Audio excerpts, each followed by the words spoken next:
Presiden Jokowi menghabiskan waktu 5 jam di Kabupaten Sumba Tengah, NTT. Terima kasih Pak Jokowi. Selamat datang di Nusa Tenggara Timur. Setidaknya kehadiran Bapak sudah menunjukkan bahwa NTT itu istimewa. Luar biasa, tanpa kawalan RI1 tempuh hujan badai, tinjau Food Estate NTT. Ditulis oleh Emmanuel Doren dari Soho.com. Presiden Joko Widodo didampingi Menteri PUPR Basuki Hadi Mulyono, Mentan Syahrul Yassin Limpo, Seskap Pramono Anung dan Gubernur NTT Victor B. Laiskodat meninjau kawasan Food Estate yang terletak di Bukit Ngora Lenang, Lai Paterang, Desa Makata Keri, Kecamatan Katikutana, Kabupaten Sumba Tengah, Provinsi NTT, Selasa 23 Februari 2021.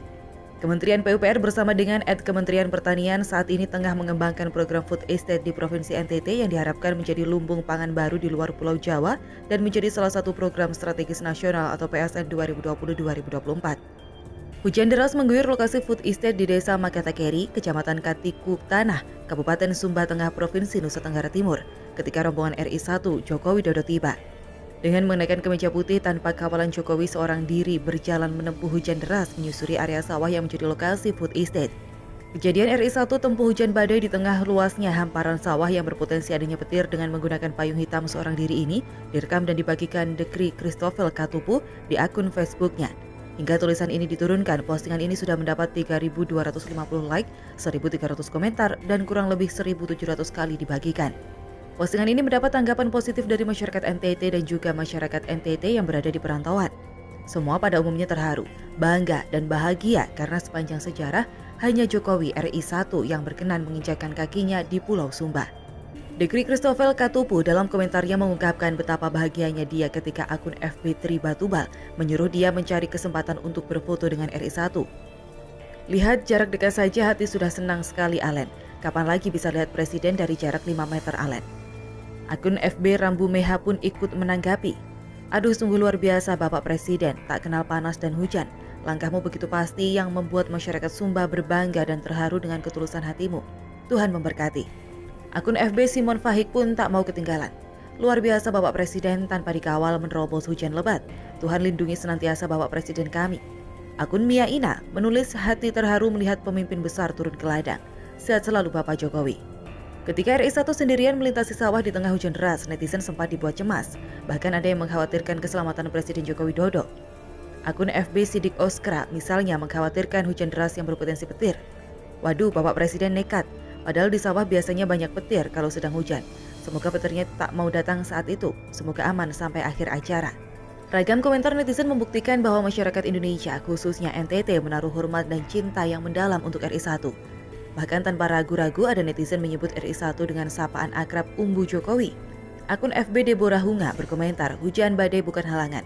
Umbu Jokowi tetap yang terbaik sudah. Akun FB Rambu Astri menulis, Tuhan melindungimu Bapak Umbu Jokowi. Selain ungkapan haru, ada juga permintaan agar RI1 maju lagi 3 periode. Lucy Dominic menulis dalam logat dan bahasa setempat, Pak D luar biasa, 3 periode suge. Selain mengomentari aksi RI1 tempuh hujan dan badai, ada juga netizen yang perhatiannya malah fokus mengomentari warga yang merapat ke area sawah. Wati Surono yang mengkhawatirkan keadaan padi menulis dengan nada bercanda.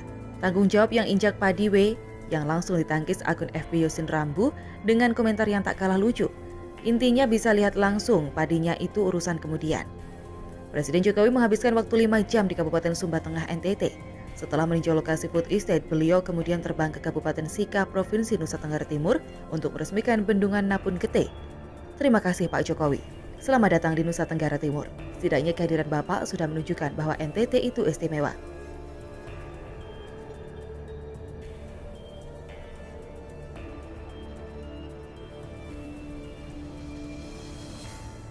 Harapan kita semua agar kedepannya juga terus dilakukan perekrutan putra daerah Papua, agar Papua semakin menjadi tuan rumah di negerinya sendiri, bisa membangun dan mengejar ketertinggalannya dari daerah lain. Selalu pemuda asli Papua dididik menjadi TNI untuk jaga Papua tetap NKRI.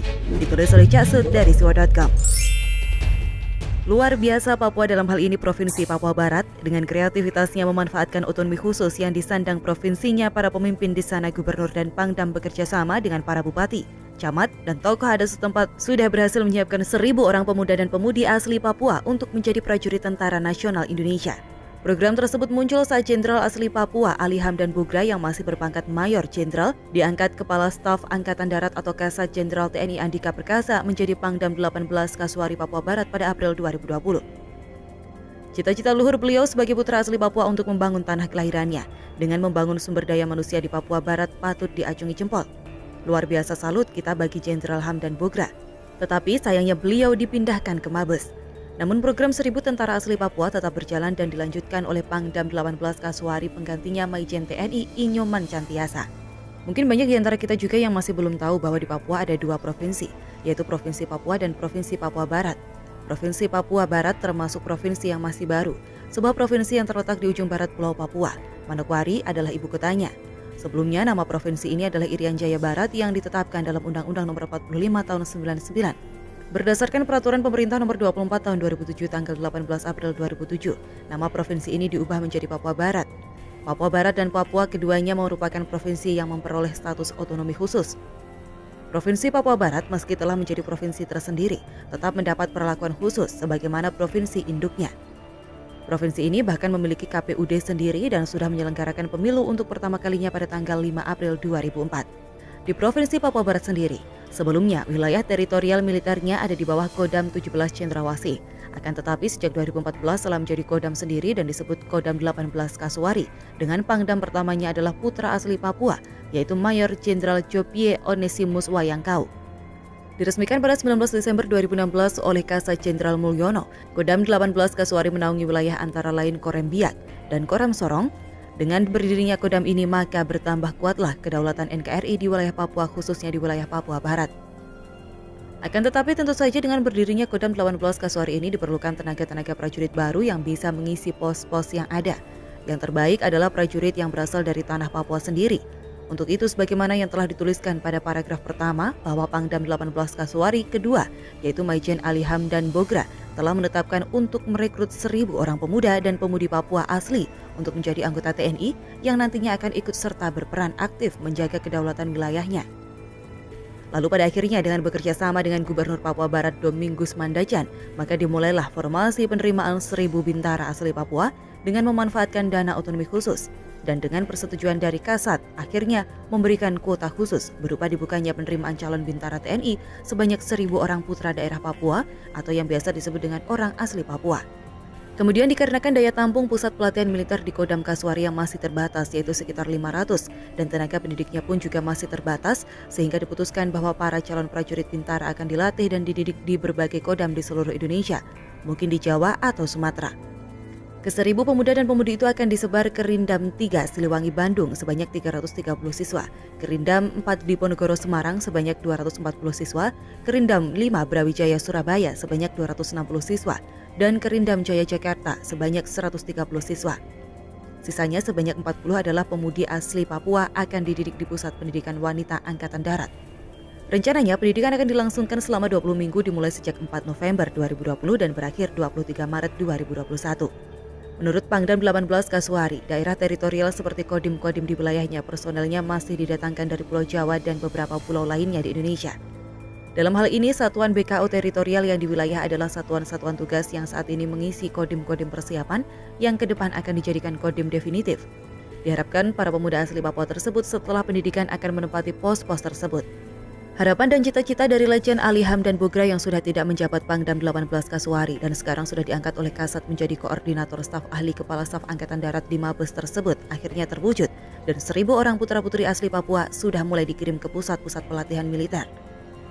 Kedepannya, kodim-kodim di wilayah teritorial Kodam 18 Kasuari akan diisi oleh putra dan putri asli Papua. Mungkin awalnya 1000 putra dan putri Papua asli, kedepannya bisa lebih akan menjadi 3000 personel, bahkan bisa lebih. Harapan kita semua agar kedepannya juga terus dilakukan perekrutan putra daerah Papua, agar Papua semakin menjadi tuan rumah di negerinya sendiri.